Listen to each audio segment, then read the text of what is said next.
বলতে চাই, আমি জানি আমি বাঁচলে আমার ফ্যামিলি বাঁচবে। আমি এই জন্য স্বেচ্ছায় আমার চাকরি থেকে অব্যাহতি নিচ্ছি। আমার এই প্রিয় ইউনিফর্মটা, যেটার জন্য আমি সারা জীবন কষ্ট করে গেছি, 6টা মাস কুকুর মতো কষ্ট করছি ট্রেনিং সেন্টারে, আজকে আমি এই ইউনিফর্মটা খুলে চলে যাচ্ছি। আমি শুধু আমি না, আমার সাথে অনেক ভাই, অনেক কনস্টেবল ভাই আজকে রিজাইন দিতে যাচ্ছে।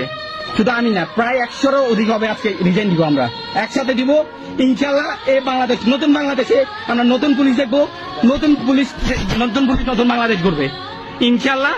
আমাদের এই দেশ শুধরানো দরকার। এই দেশের স্বাধীনতা রক্ষার প্রয়োজন হলে আমি আমার ইউনিফর্ম রেখে যাচ্ছি। আমার বন্ধু দেখেন, আমার বন্ধু কান্না করে রিজাইন করতেছে, ইউনিফর্মে এন্ডেন ডাক নাই।